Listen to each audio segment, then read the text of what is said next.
ইন্না ইনদাত-তাশ-শুহুরি ইনদাল্লাহি 12 শাহরা, যেই 4 মাসের ভিতরে আল্লাহ আমাদেরকে অনুরোধ করছেন, ফালা তুজালিমু ফীহিন্না আনফুসাকুম।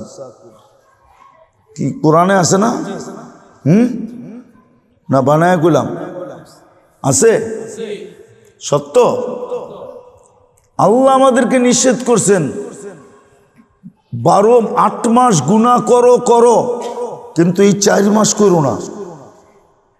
রজব, জিকাদা, জিলহজ্জা, মুহররম, এই 4 মাস গুনাহ করো না। তো যেই 4 মাস হারাম মাস, আশুরে হুরুম যে 4টা, ওটার প্রথম মাস হলো রজব। প্রথম মাস হলো কি? প্রথম মাস হলো রজব। উম্মতে মুহাম্মাদিকে আল্লাহ বলছিলেন, ফালা তুজালিমু ফীহিন্না আনফুসাকুম, তোমরা দয়া করে 4টা মাস গুনাহ করো না। অথচ দুঃখ লাগে কি জানেন? আমরা নিজেদেরকে বড় এডুকেটেড বলি, ঠিক না? আর সাহাবায়ে কেরামের যুগটাকে কি বলি? আরে বলেন না, অজ্ঞতার যুগ, ঠিক না? অন্ধকার যুগ, ঠিক না? আল্লাহ রসুল যখন আসছে তখন তো অজ্ঞতার যুগই ছিল, ঠিক না? হ্যাঁ, অন্ধকার যুগই ছিল, ঠিক না? হ্যাঁ, সত্য তো? হ্যাঁ, কিন্তু ওই যুগেও 4 মাস এই অন্ধকার মানুষগুলা কসম খোদার 4 মাসে কোনো গুনার কাজে কেউ হাত দিতেন না। এই 4 মাস আসার আগের থেকেই স্লোগান চলতে থাকতো। জবাব দেওয়া হাদিসে আছে, বুখারীতে আছে।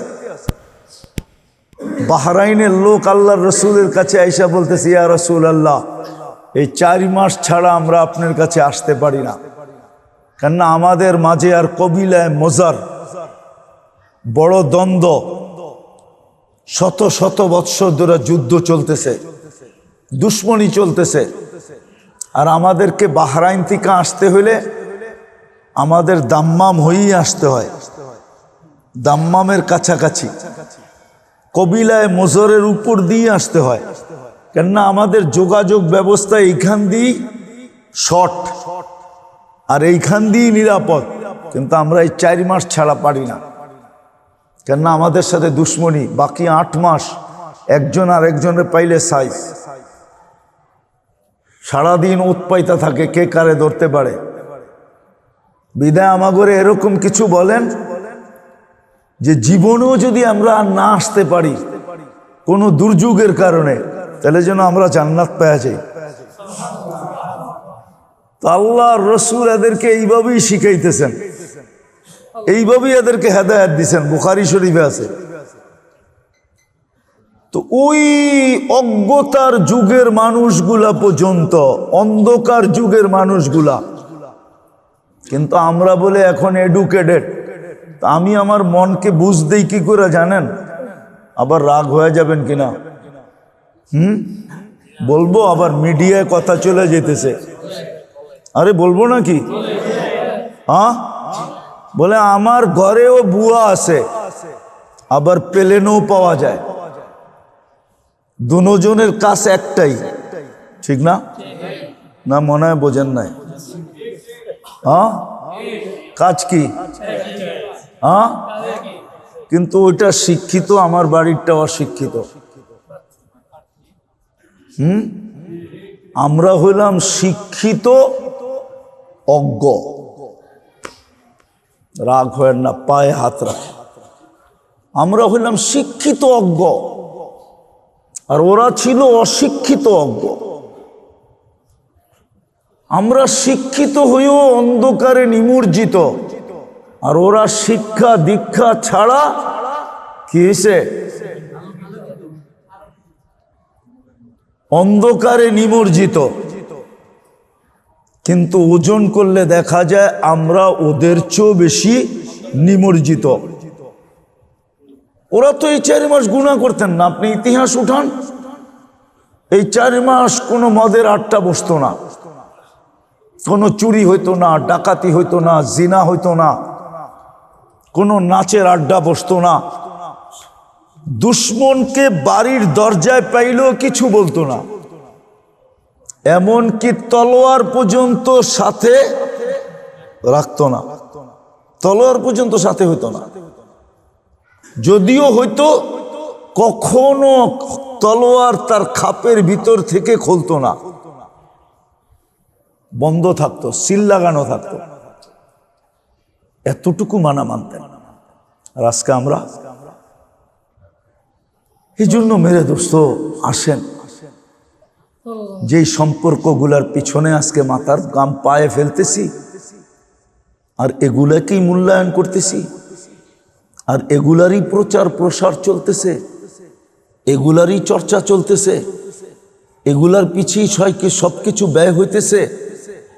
শিখেন যে সম্পর্কগুলা, যেমন কোরআনের সম্পর্ক, একটা কথা গুরুত্বের সাথে দিলে রাখেন, কাজে দিবে। আল্লাহর রসুল 3 বারে পুরা উম্মতকে জাহান্নাম থেকে বের করে ফেলবে। কয়বারে? 3 বার সেজদায় পড়বেন, এক বারে আল্লাহ মোটা মোটা অঙ্ক দিবেন। আল্লাহর রসুলকে বলবে যে দেখেন আর কেউ বাকি আছে কিনা।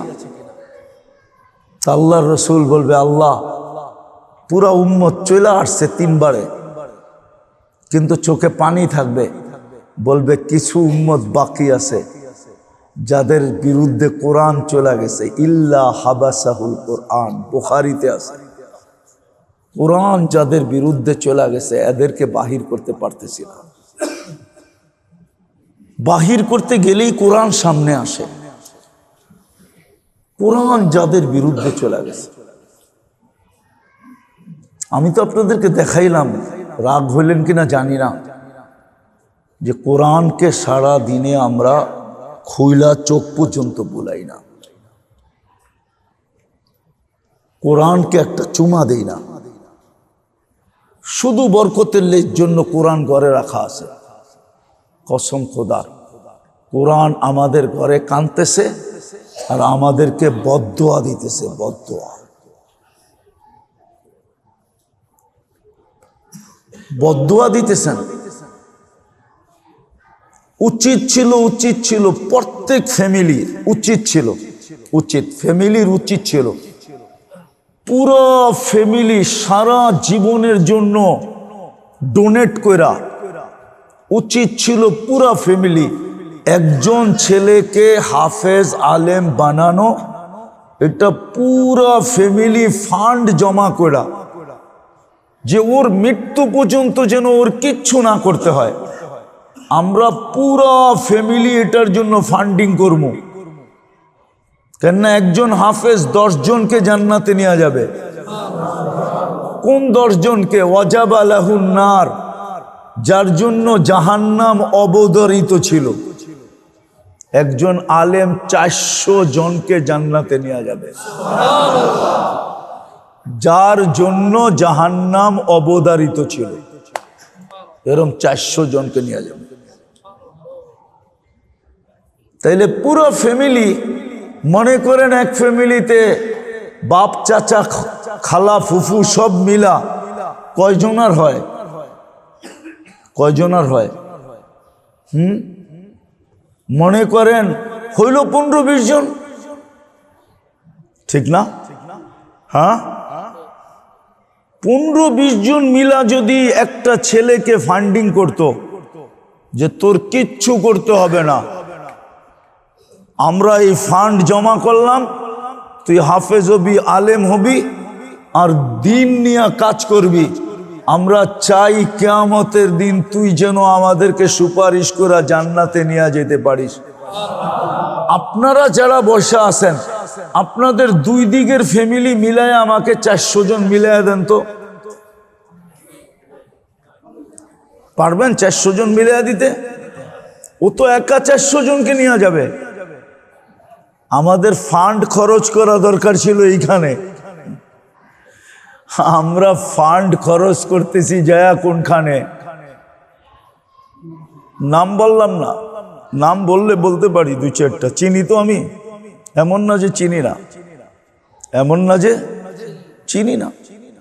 ফান্ড আমি খরচ করতেছি প্রাইভেট মেডিকেলে, প্রাইভেট ইঞ্জিনিয়ারিং ইউনিভার্সিটিতে, ঠিক না? হ্যাঁ, নামি দামি কিন্ডার গার্ডেনে যান, গুলশানের অস্ট্রেলিয়ান স্কুলে একটা কেজি না, শুধু শিশু শ্রেণী, শিশুকে নার্সারি বলে না কি বলে, প্লে, ভর্তি করতে কত ডলার দিতে হয় জানতো? আমি জানি কত ডলার দিতে হয়, আপনি যে দেখা আসেন কত ডলার দিতে হয় শুধু ভর্তি ফি।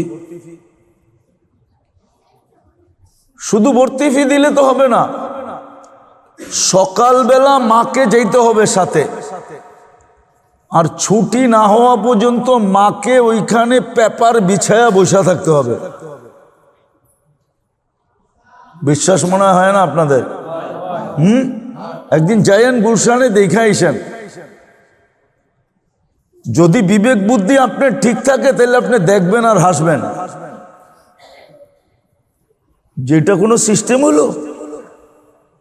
প্লে গ্রুপ, এত টাকা ভর্তি, এত টাকা মান্থলি ফি, মার বেতন তো বাদেই, মা তো সকালে যায় ছুটি হওয়া পর্যন্ত বসে থাকে। আবার যদি যাত্রাবাড়ির থেকে যায় তাহলে ছুটির পরে আপনার ওয়াইফ এসা পড়তে পারবে কিনা এটাও সন্দেহ আছে। হইতে পারে আপনাকে হোটেলতেই ডেলি খাইতে হবে, কেননা এশারের পরে এসা পাক করব কখন আর আপনাকে খাওয়াইবো কখন? ও তো রাস্তায় অর্ধেক হয়ে গেছে, ঠিক না? হইতে পারে অফিস থেকে আইসা আপনারে এটাও বলতে পারে আমারে তেল মালিশ করে দিলে বাড়িতে থাকবো, নাইলে থাকবই না। আপনার উল্টা তেল মালিশ করে দিতে হইতে পারে। হ্যাঁ হ্যাঁ, আমি সত্য বলতেছি, কেননা আমি চিনি তো কয়েকটা পুরান টাউনের ফ্যামিলি, ওরা মাঝে মাঝে বলে হুজুর ছুটির পরে আস্তে আস্তে সন্ধ্যা হয়ে যায়, কেননা সেই গুলশান থেকে জাম ঠেলতে ঠেলতে ঠেলতে ঠেলতে কি কন উয়ারি, ঠেলতে ঠেলতে যাত্রাবাড়ি, ঠিক না? জাম ঠেলতে ঠেলতে আরসিন গেট, ঠিক না? জাম ঠেলতে ঠেলতে নয়া বাজার, তো আস্তে আস্তে সারাদিন জায়গা। আপনি তো ওইখানে করতে পারতেছেন, কিন্তু এইখানে তো করতে পারতেছেন না। এই জন্য ফ্যামিলির উচিত ছিল কোরআনের সম্পর্ক কাজে লাগবে, নামাজের সম্পর্ক কাজে লাগবে, আল্লাহর রসুলের সম্পর্ক কাজে লাগবে। বরং মজার কথা আপনাদেরকে শুনাইছি কিনা জানি না। আগে কবরের মেইন প্রশ্ন কিন্তু একটা, সর্বপ্রথম জিজ্ঞাসা করবে মুহাম্মদুর রাসূলুল্লাহর সাথে সম্পর্ক কতটুকু ছিল বলো, এটা আগে প্রমাণ করো, বাকি দুটা পরে জিজ্ঞাসা করব। এইটা প্রমাণ করতে পারলে বাকি দুটা জিজ্ঞাসা করবে না। এই জন্য মেরে দোস্ত, যেই সম্পর্কগুলা করা দরকার ওগুলা শিখেন, গড়ালাদেরকে শিখান, মা বোনদেরকে শিখান, বাচ্চা কাচ্চাকে শিখান, নিজেও করেন, এগুলার পিছনে খরচ করেন। দরকার হলে পুরা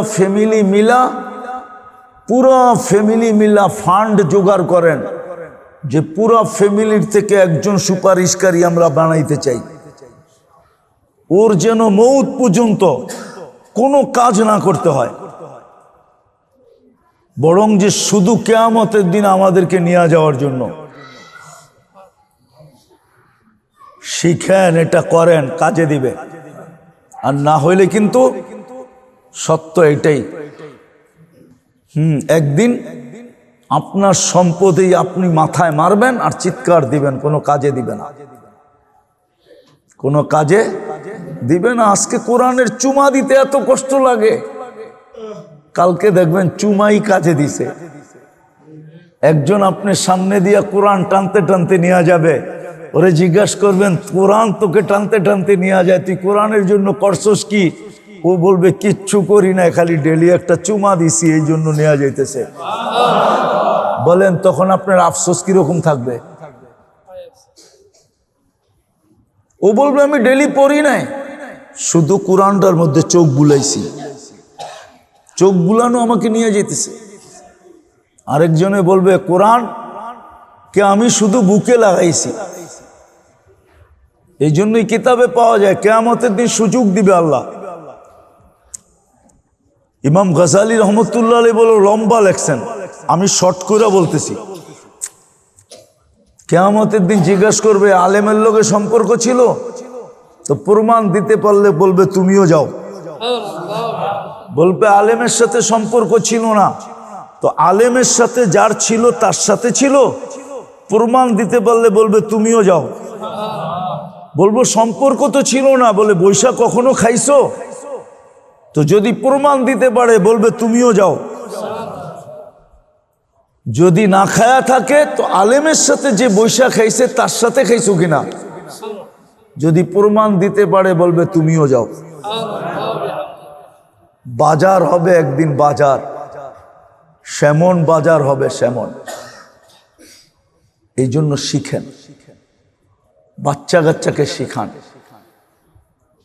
মা বোনদেরকে শিখান, এর পিছনেই কিছু করলে করেন। খরচ যদি করতে হয় তাহলে এর পিছনেই করেন, বাকি খরচ আপনার বিরুদ্ধে যাবে, পক্ষে যাবে না। বাকি খরচ আপনার কিসে যাবে? বিরুদ্ধে যাবে, পক্ষে যাবে না। এগুলার পিছনে খরচ করলে আপনার বিরুদ্ধে যাবে না, পক্ষে যাবে। উচিত তো এটাই ছিল। কাহিনী আনলে অনেক আনা যায়, সত্য। সুলতান মাহমুদ গজনবী রহমতুল্লাহ আলাইহি, আল্লাহর রাসূল ওনার নিজের হাতের লেখা, সুলতান মাহমুদ গজনবী নিজে হাতে লেখা গেছেন। শুধু এক মাদ্রাসার তালেবে ইলমরে একরাম করার কারণে আল্লাহর রাসূল স্বপ্নে আইসা বলছেন, সুলতান তুই যে এতদিন চিন্তিত ছিলি তুই মাপ পাবি কি পাবি না, কেননা এত বড় ইসলামের ঝান্ডা প্রথম যুগ ছাড়া, উমর রাদিয়াল্লাহু তাআলা আনহুর জমানা ছাড়া এত লম্বা এরিয়া পর্যন্ত কেউ উঠায় নাই। তুই যত বড় ইসলামের ঝান্ডা উঠাইছস, উত্তোলন করছস। আপনাদের 12 বছর উনি স্বাধীন করছে। সবচেয়ে বড় যে গির্জা ছিল,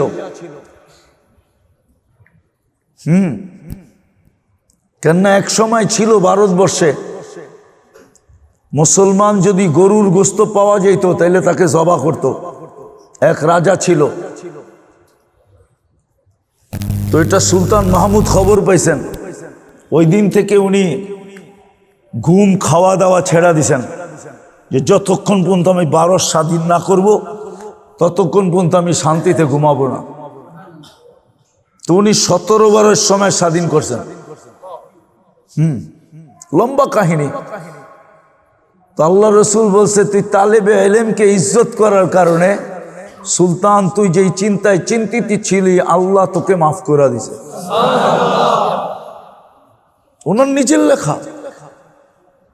শুধু একদিন এক তালেবে ইলমরে একরাম করছে।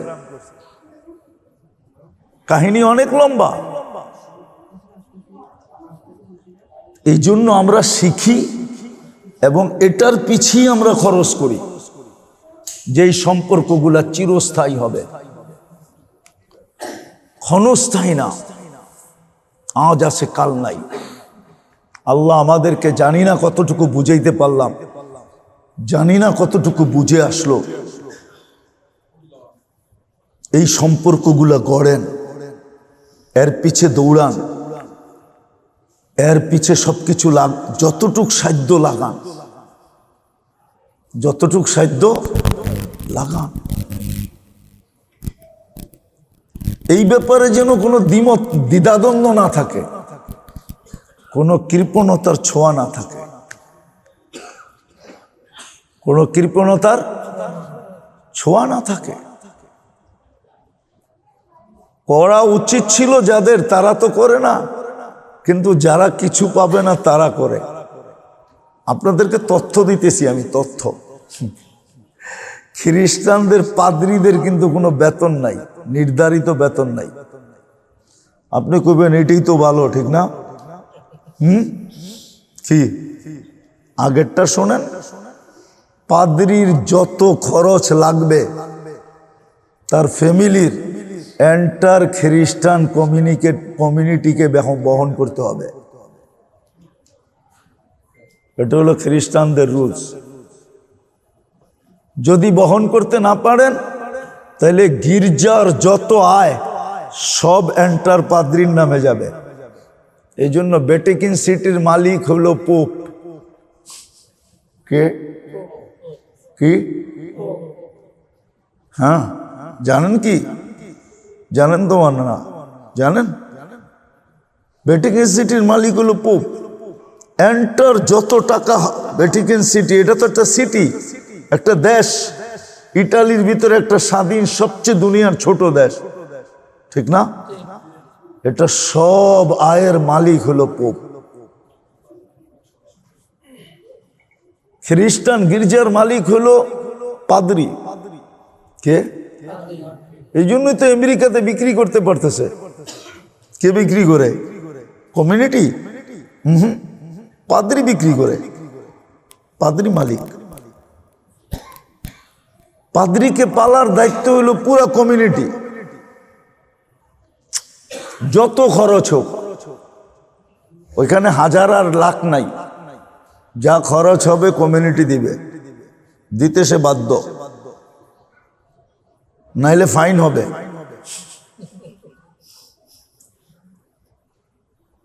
খরচ করার দরকার ছিল মুসলমানদের এইভাবে, ইমামের পিছে, মুয়াজ্জিনের পিছে, মাদ্রাসার ওস্তাদদের পিছে, নিজের ঘরে এইভাবে খরচ করে আলেম বানানো দরকার ছিল। কিন্তু আমরা করি না, আমরা করি না, আমরা করি না। করা উচিত ছিল আমাদের। কিতাবে আছে জমানার বাদশাহ ফজর নামাজ পড়ছে, আমি ওনার নাম ভুলে গেছি, মুসলমান বাদশাহ, বড় দিনদার ধার্মিক। তো ইমাম সাহেবকে জিজ্ঞাসা করছে, ইমাম সাহেব কেরাত এত ছোট বললেন কেন? তো বলছে, জাহাপনা, এরা আমাকে যা বেতন দেয় এটা দিয়ে আমার চলে না। ফজরের নামাজ পড়া আমি মুন্ডিতে যাই, সবজি আনি, সারা জোহর পর্যন্ত সবজি বেচি, কেন আমাকে তাড়াতাড়ি যেতে হয়। বিদায় আমি কেরাত সুন্নত পড়ছি, কিন্তু ছোট পড়ছি, পড়ছি সুন্নতের জায়গা থেকে, কিন্তু পড়ছি কি ছোট। তো বাদশাহ বলছিলেন, আজকের থেকে তোমার খরচ কত লাগে? সমস্ত ইমামদেরকে ডাইকা বলছে, যত খরচ লাগবে সব রাজ কোষাগার থেকে যাবে, কিন্তু ফজরের নামাজের কেরাত সুন্নত লম্বা হওয়া চাই। সুন্নত অনেক মসজিদের ইমাম আছে রাকাতে মাঝে মাঝে ভুল করে। আপনি কি কোনোদিন জিজ্ঞাসা করছেন, ইমাম সাহেব এক মাসে 3 বার ভুল করলেন কেন? নিঃসন্দেহে ইমাম সাহেব ঘরের বা সংসারের বা নিজের পরিবারের কোনো না কোনো বিপদের কথা আপনাকে বলবে, যে আমার চিন্তা এটা আসতেছিল। নামাজের ভিতরে শয়তান খেয়াল আনতেই পারে, তখনই রাকাত ভুল হয়। আর যে ইমাম ইতমিনান, ওর এগুলা ভুল হয় না, এগুলা ভুল শয়তান সুযোগ পায় না। পারিবারিক চিন্তা, আর্থিক চিন্তা, কোনো না কোনো পেরেশানি তার ছিল, যেটা সে চিন্তা করতেছিল, এই জন্যই মাসে 2-3 বার ভুল হয়ে যায়। সম্পর্ক কোথায় করা দরকার ছিল, খরচ কোথায় করার দরকার ছিল, আফসোস মুসলমান আজকে এটা শিখে না, শিখে না। অথচ ছেলে রাতোরাত 1000 কোটি টাকার মালিক হয়ে যায়, অথচ বাবায় কবরে পড়া ভুগতেছে, ছেলে খবরও নেয় না। রাত 1000 কোটি টাকার মালিক হয়ে গেছে। আসে, আমি নাম নিলে আপনারা চিনবেন, কিন্তু নাম নিতেছি না। রাত বাপ মরছে, ছেলে 1000 কোটি টাকার মালিক, দেশে বিদেশে। কত কোটি? অথচ বাপ কবরে হিসাব দিতেছে, ছেলের খবরই নেই, সে তো ফুর্তিতে আছে। আর যদি খরচ সঠিক জায়গায় করত, সঠিক সম্পর্কের সাথে সম্পর্ক রাখত। এই জন্য মেরে দোস্ত শিখেন, যেটা চিরস্থায়ী থাকবে ওটা কাজে লাগবে। আল্লাহ আমাদেরকে আমল করার তৌফিক দান করেন। এই এলাকার আদি জন্ম থেকে এই এলাকায়, বাপদাদার বাড়ি এই এলাকায়। কে কে আপনারা? হ্যাঁ, আচ্ছা বলেন, 30 বছর আগে যতটুকু সুখ ছিল, শান্তি ছিল, অতটুকু কি আজকে আছে? আপনি উন্নত হইলেন 100 গুণ, সুখ তো 1 গুণও হওয়া উচিত ছিল। সুখ তো 30 বছরের চেয়ে 1 গুণ বেশি সুখ হইলেও তো হওয়া উচিত ছিল। উন্নতির কারণে হওয়া উচিত ছিল না? যুক্তি তো এটাই বলে, ঠিক না? আপনি 30 বছর আগের থেকে উন্নত হইলেন 100 গুণ বেশি, ঠিক না? কিন্তু আপনি 30 বছরের থেকে সুখী হইতে পারলেন না 1 গুণ বেশি। কিন্তু যুক্তিতে বলে আপনার 100 গুণ সুখী হওয়া দরকার ছিল, ঠিক না? কেননা 40 বছর আগে তো ছোটবেলা আমিই দেখছি, ডাম্পিং হাউস, ডাম্পিং, প্রত্যেক এলাকার ভিতরে ডাম্পিং ছিল। ওয়াসার পক্ষ থেকে, উচ্চারণ করলাম না শব্দটা, গরুর গাড়ি নিয়ে আসতো, আর এটি বইরা বইরা নিয়ে কোন জায়গায় ফালাইতো এটা জানি না, ঠিক না? সবার বাড়িতে কাঁচা বাথরুম ছিল, ঠিক না? হ্যাঁ, সত্য তো। এখন তো উন্নত। তাইলে বুঝা গেল মেরে দোস্ত, তাইলে বুঝা গেল মেরে দোস্ত, উন্নত মানুষকে সুখ দেয় না। তো আমি যেটা বুঝাইতেছিলাম, কোরআনের বদদোয়ার কারণেই মনে হয় আমরা উন্নত 100 গুণ, কিন্তু সুখ নাই 1 গুণ। বোঝা গেল কোরআনের বদদোয়া। কোরআন আমাদের ঘরে বদদোয়া দিতেছে, কোরআন আমাদের ঘরে কান্না করতেছে। আমি শর্টে যেটা বুঝাইতে চাইতেছিলাম, যে আসলে যেই সম্পর্কগুলো আজকে আমরা মূল্যায়ন করতেছি, আমাদের উচিত ছিল আসল যেই সম্পর্কগুলা, ওগুলাকে শিখা এবং মূল্যায়ন করা। এটা আমাদের সবচেয়ে বেশি দরকার ছিল। যেগুলা আমাদের এইখানে কাজে লাগুক আর না লাগুক, ওইখানে যেন কাজে লাগে। কত বাবাই তো সন্তানকে উচ্চতরে উচ্চ শিক্ষিত বানাইলো, এটা ভাইবা যে আমার সন্তান বড় পদস্থ হবে, আর এক সময় গাড়ি হবে, বাড়ি হবে, আর আমরা মৌজ ফুর্তিতে গাড়ি দিয়া ঘুরবো, বাড়িতে থাকবো, আরামের জীবন কাটাবো। হ্যাঁ, কিন্তু দেখা গেছে ওই মা বাবার সর্বশেষ জীবনটা বৃদ্ধাশ্রমে গেছে। নাই এরকম? হ্যাঁ, নাই, বৃদ্ধাশ্রমে গেছে। বৃদ্ধাশ্রমে যদি নাও যেয়া থাকে, তো ছেলের ঘরেই বাপের জীবন চাকরের মতো গেছে, মার জীবন চাকরানির মতো গেছে। মার জীবন চাকরানির মতো, বাবার জীবন চাকরের মতো গেছে। মার জীবন চাকরানির মতো গেছে। শুধু গেছে না, যাইতেছে। সন্তান এই কথা মুখ দিয়ে সুস্পষ্ট বলতেছে, আমার বিবি বাল বাচ্চা কই ফালামো, তোমাগো কথা শুই না আমার বিবি বাল বাচ্চা কই ফেলামো। মানে সে বুঝাইতে চাইতেছে যে আমি তোমাদেরকে ফালায় দিতে পারি, কিন্তু আমার বিবি বাল বাচ্চা কই ফেলামো। বলে না বলে না, মুখের উপরে বলে না বলে না। যদিও আমি যেটা বললাম সেটা বলে না, সে বুঝায় এটাই যে আমার বিবি বাল বাচ্চা কই ফেলামো।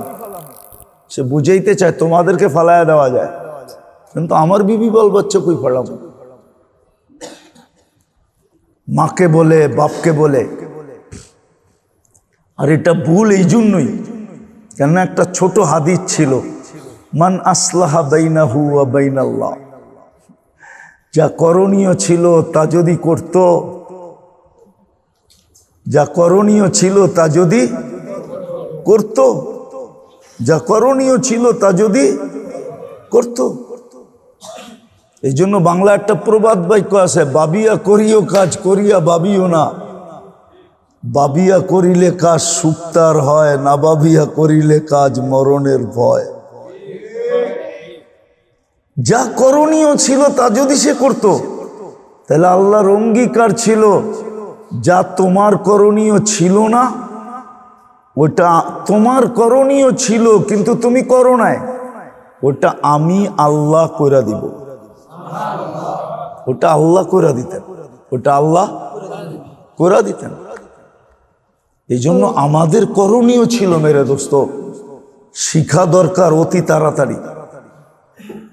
এই একদিনের বৈঠকে তো সব শোনানো যাবে না, এটা শিখা উচিত যে আমার কোন সম্পর্ক আমার সবচেয়ে বেশি কাজে দিবে। বিশেষ করে মুসলমানের ইহ জগতে পর জগতে। আজকে মানুষ মনে করে, যদিও প্রবাদ বাক্য বানাইছে, বাই বড় ধন রক্তের বাঁধন, আমিও মানি। বাই বড় ধন রক্তের, এটা আমিও মানি। কিন্তু ভাই তোমার ধন হবে কখন এটা তুমি শিখো, নাইলে ভাই কিন্তু ধন হবে না। রক্তের বাঁধন হবে ঠিক আছে, কিন্তু ধন হবে না। ধন বরং তোমার দুশ্মন হবে, বরং তোমার কি হবে, দুশ্মন হবে। আজকে ভাই ভাইয়ের দুশ্মন, বেশিরভাগই ভাই ভাইয়ের দুশ্মন। খুব কম পাওয়া যায়, খুঁজলে পাওয়াই যায় না যে ভাই ভাইয়ের দুশ্মন না, ঠিক না? আমাকে আগে শিখতে হইতো এটা, ভাই ধন হবে কিভাবে, তাইলে ভাই ভাই ধন হইতো, তাইলে রক্তের বাঁধনও ঠিক হইতো। কিন্তু এখন শিখে না এটা। এই জন্য মেরে দোস্ত, আমি দুই একটা আপনাদেরকে বলতেছি। আসলে আমাদের সবচেয়ে যেই সম্পর্ক কাজে আসবে সেটা হলো আমাদের ইমানের সম্পদ সবচেয়ে বেশি কাজে আসবে। একটা কথা মনে রাখেন কিন্তু, জান্নাতের পরিধি হবে ইমান দ্বারা। জান্নাতের পরিধি ছোট বড় হবে কি দ্বারা? আর জান্নাতের নেয়ামত হবে আমল দ্বারা। কি দ্বারা? জান্নাতের পরিধি হবে কিসের ভিত্তিতে? ইমানের ভিত্তিতে। যার ইমান যত নিখুঁত তার জান্নাতের পরিধি তত বড়। যার ইমান যত মজবুত তার জান্নাতের পরিধি তত বড়। যার ইমান যত বেশি তার জান্নাতের পরিধি তত বেশি। এই জন্য নবী রসুলদের পরে সবচেয়ে বড় জান্নাতের পরিধি পাবে আবু বকর সিদ্দিক রাদিয়াল্লাহু তাআলা আনহু। উনি সবচেয়ে বড় পরিধি পাবে, কেননা ওনার ইমানের ওয়েট সমগ্র জগতের ইমান দিয়া মাপলেও বেশি হবে। কেননা জান্নাতের পরিধি পাবেন আপনি ইমানের ওয়েটের উপরে, আর নেয়ামত পাবেন আমল দিয়া। কি দিয়া? নেয়ামত পাবেন আর সর্বগাটিতে আপনাকে পাহারা দিবে, সর্বগাটিতে আপনাকে প্রটোকল দিবে ঈমান আর আমল। এজন্য কোরআনে উল্লেখ আছে ফজরের নামাজ, ইন্না কুরআন আল ফজরি কানা মাশহুদা, ফজরের নামাজ সুদর্শন যুবকের রূপে কবর থেকে নিয়ে জান্নাতের গেট পর্যন্ত ও চতুর্দিকে আপনাকে পাহারা দিতে থাকবে। সর্ব জায়গায় ও সামনে এসে দাঁড়ায় যাবে, প্রথম কবরে। বরং ওর থেকে পাওয়ারফুল বেশি ভাব কবরে আর কেউ দেখাইতে পারবে না। ফজরের নামাজের চেয়ে কি বাপ বাহাদুরি আর কেউ দেখাইতে পারবে না। বরং কিতাবে পাওয়া যায় ফজরের নামাজ তো মুনকের নেকির থেকে সুয়ালের কাগজ লয়ে নেবে, কাগজ নিয়ে জবাব লেখা হাতে দিয়া দিবে, যাও দেখো ঠিক আছে কিনা। জিজ্ঞাসা করবে এত বড় দুঃসাহস, তুমি যে আমাদের সাথে দেখাইলা, তোমার পরিচয় কি? তো পরিচয় দিবে আমি ফজরের নামাজ। তো শুনতে দেরি, এরা মানতে দেরি হবে না, চুপসাইতে দেরি হবে না, চুপসায়া যাবে, একবারে চুপসায়া যাবে। অথচ আপনি দেখেন আমাদের ঈমান আমলের সাথে সম্পর্ক কতটুকু? খুব বেশি, অনেক বেশি, অনেক গুরুত্ব, অনেক মহত্ব। আমাদের তো ঈমান আমলের সাথে সম্পর্ক তেমন নাই, তেমন নাই, তেমন নাই। ঈমান আমলের সাথে সম্পর্ক আমাদের তেমন নাই। যতটুক সম্পর্ক হওয়া দরকার ছিল ঈমান আমলের সাথে, অতটুক সম্পর্ক আমাদের নাই। নামাজ রোজার সাথে যতটুক সম্পর্ক হওয়া দরকার ছিল এতটুকু নেই। 90 ভাগই নামাজ পড়ে না। দান খয়রাতের সাথে আমাদের যতটুকু সম্পর্ক গড়া দরকার ছিল ওটাও নাই। অথচ এই রজব মাস দানের মাস। কিসের মাস? কিসের মাস? রজব মাস হলো পুরা দানের মাস। রজব মাসটা হলো দানের মাস।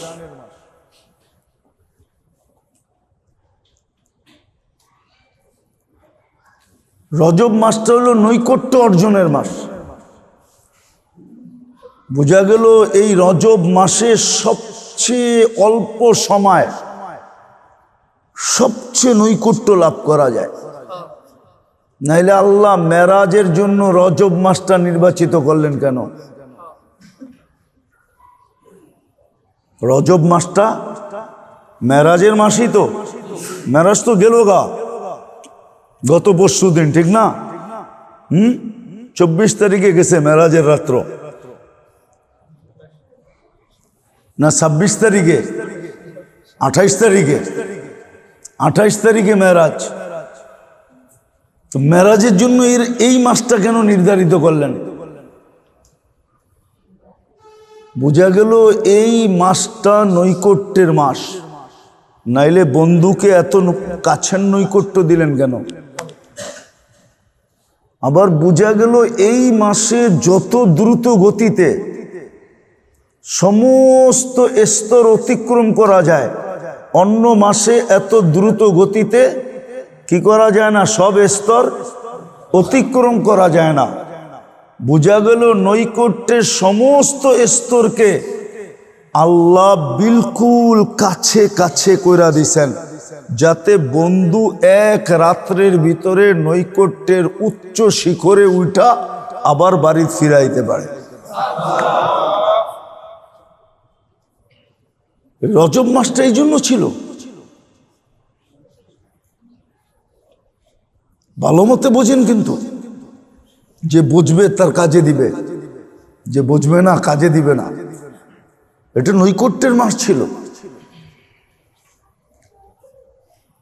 আবার এই মাসটা আলোকিত হওয়ার মাস ছিল। নৈকট্য যে পাবে সেই তো আলোকিত হবে, ঠিক না?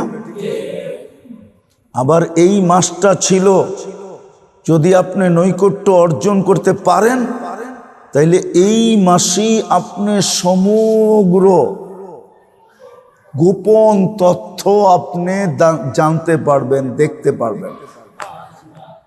কেননা আল্লাহর রসুলও সব এই মাসেই দেখা আসছে। আবার বোঝা গেল এই মাসটা পুত পবিত্রের মাসও, কেননা আল্লাহর রসুলের সিনা চাক হয়েছে, ভিতর থেকে কিছু বাহির হয়েছে, আবার ভিতরে কিছু ঢুকাইয়া দিছে। বোঝা গেল এই মাসটা ভিতরে আলোকিতর মাস। আরো অনেক জিনিস আছে। আবার এই মাসটা 4 মাসের প্রথম মাস।